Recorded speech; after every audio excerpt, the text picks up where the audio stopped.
जहां पूरे इंडिया में टेम्परेचर हर साल बढ़ता ही रहा है, वहीं इंडिया के एक स्टेट उत्तराखंड में लोग एसी तो दूर कूलर तक यूज़ नहीं करते थे, क्योंकि भाई कभी ज़रूरत ही नहीं पड़ती थी।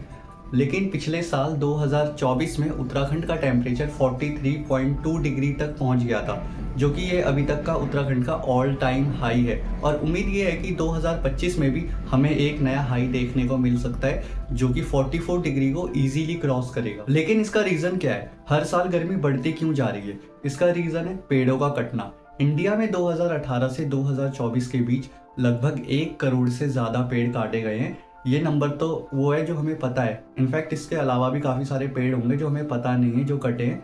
तो अगर मैं आपको ऐसी बात बताऊं तो लगभग 4 से 5 करोड़ पेड़ तो कम से कम कटे होंगे 6 साल के अंदर।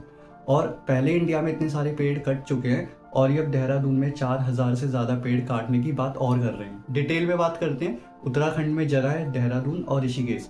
ऋषिकेश जो है वो काफ़ी फेमस जगह है, काफ़ी अच्छी टूरिस्ट प्लेस है। काफ़ी सारे फॉरेनर्स भी वहाँ घूमने आते हैं। इनफैक्ट जो ये आपका 4 धाम के लिए रास्ता जाता है, उसके लिए भी आपको सबसे पहले ऋषिकेश ही जाना पड़ता है। ठीक है, तो जो रास्ता देहरादून और ऋषिकेश को आपस में कनेक्ट करता है वो अभी 2 लेन है, मतलब 1 लेन जाने के लिए, 1 लेन आने के लिए। और उसके दोनों तरफ है अच्छा खासा जंगल, काफ़ी बड़े बड़े पेड़ है, कई सालों से लगे हुए हैं। तो अभी गवर्नमेंट एक नया प्रोजेक्ट बना रही है, जो ये 2 लेन हाईवे है इसको 4 लेन करना है। अब देखो, हमारी गवर्नमेंट की एक सबसे बड़ी खासियत है, जो चीज़ हमें चाहिए होती है वो हमें कभी मिलती नहीं है, और जो चीज़ हमें नहीं चाहिए होती वो हमें ज़बरदस्ती मिलती है।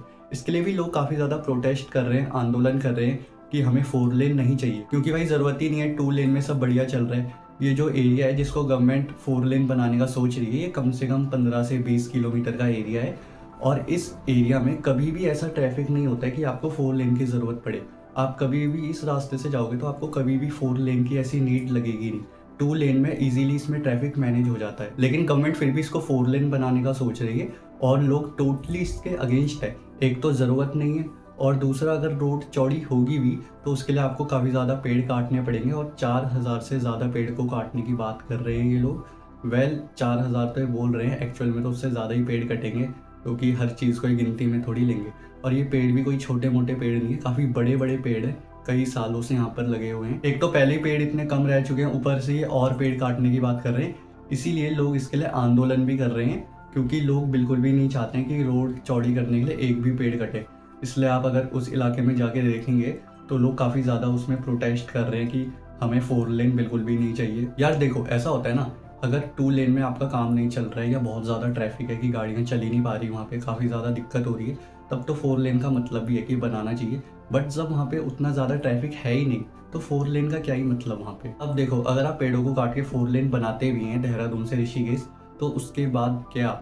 देहरादून से तो लोग ऋषिकेश आराम से पहुँच जाएंगे, वहाँ कोई दिक्कत नहीं है। लेकिन ऋषिकेश में पहुँचने के बाद क्या होगा? क्योंकि ऋषिकेश में इंफ्रास्ट्रक्चर उतना अच्छा नहीं है, जिस हिसाब से वहाँ क्राउड है, काफ़ी ज़्यादा भीड़ वहाँ पे है, तो उस हिसाब से रोड्स वहाँ की वैसी नहीं है। और ऐसे में अगर आप यहाँ पे 4 लेन बना देते हो तो तब तो वहाँ पे और ज़्यादा भीड़ लग जाएगी। पहले ही आप अगर ऋषिकेश में वीकेंड के दिन कहीं घूमने जाते हो तो काफ़ी ज़्यादा भीड़ आपको देखने के लिए मिलती है। अगर आप गलती से अपनी कार में वीकेंड के दिन बाहर निकल गए तो भाई आप बहुत गंदा फंस जाओगे। और अगर 4 लेन वहाँ पे बन जाता है तो तब तो भाई और भी दिक्कत हो जाएगी। और जब ज़्यादा ट्रैफिक होगा तो पॉल्यूशन कितना होगा उसकी तो आप बात ही मत करो।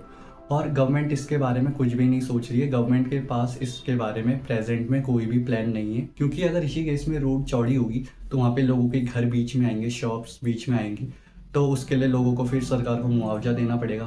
तो ऐसे में सरकार का काफ़ी ज़्यादा लॉस हो जाएगा। लेकिन इसके लिए गवर्नमेंट के पास प्रेजेंट में कोई भी प्लान नहीं है। वहीं दूसरी तरफ है, आप पेड़ों को काटिए, 4 लेन बनाइए, वहाँ पे कोई भी दिक्कत नहीं है, वहाँ ज़्यादा नुकसान होने वाला है नहीं। तो इसलिए गवर्नमेंट ये सब करने का सोच रही है। तो जब तक ऋषिकेश की सड़कें चौड़ी नहीं होती है तो देहरादून से ऋषिकेश तक 4 लेन बनाने का कोई भी सेंस नहीं बनता है। अगर देहरादून से लोग ऋषिकेश आराम से चले भी गए बढ़िया 4 लेन से, तो ऋषिकेश के अंदर काफ़ी ज़्यादा क्राउड बढ़ जाएगा, काफ़ी ज़्यादा भीड़ हो जाएगी। ऋषिकेश हैंडल बिल्कुल भी नहीं कर पाएगा अपने इंफ्रास्ट्रक्चर के हिसाब से। तो इसके लिए सबसे पहले ऋषिकेश की सड़कें चौड़ी होनी चाहिए। अब देखो, गवर्नमेंट कुछ भी कर रही है ना, तो उसमें हमारा फ़ायदा हो ना हो, गवर्नमेंट का फ़ायदा उस चीज़ में सबसे पहले होता है। अब 4 लेन बनाने में कैसा फ़ायदा? देखो, 4 लेन बनेगा तो गवर्नमेंट टोल भी तो लगाएगी। बिना 4 लेन के तो वहाँ पे टोल लग नहीं सकता। और जितना मेरे को लगता है ये पूरी प्लानिंग ही इसीलिए हो रही है ताकि वहाँ पे टोल बन सके, क्योंकि उस एरिया में अभी तक एक भी टोल नहीं है। और पहले आप देहरादून से ऋषिकेश जाते हुए एक लच्छी वाला साइड में टोल देते हो, लेकिन उस एरिया में ऋषिकेश की तरफ कोई भी टोल नहीं है। तो हो ना हो ये पूरी प्लानिंग टोल के लिए की जा रही है। तो अगर ऐसा होता है तो आपको ऋषिकेश जाने के लिए भी 2 टोल देने पड़ेंगे, और एक टोल का अगर मैं आने जाने का आपको बताऊं तो लगभग 150 रुपये पड़ता है। तो 2 टोल की अगर हम बात करते हैं तो लगभग आपके 300 रुपये के करीब लगेंगे। मतलब जितना आपका पेट्रोल में खर्चा आने वाला है उतना ही आपका खर्चा आ जाएगा टोल में, अगर आप देहरादून से ऋषिकेश जाते हो। अभी गवर्नमेंट इसके बारे में कुछ बोल नहीं रही है टोल के बारे में, बट जितना मेरे को लगता है ये पूरी प्लानिंग ही इसीलिए करी जा रही है। तो ये 4000 से ज़्यादा पेड़ को काट के 4 लेन बनाने का प्लान आपको कैसा लगा, आप अपना ओपिनियन कमेंट बॉक्स में शेयर कर सकते हैं। और इस वीडियो को ज़्यादा से ज़्यादा अपने रिलेटिव्स फ्रेंड के साथ शेयर कीजिए, और वीडियो अच्छी लगी हो तो वीडियो को लाइक और चैनल को सब्सक्राइब ज़रूर कीजिए। मिलते हैं अगली वीडियो में। Thanks for watching.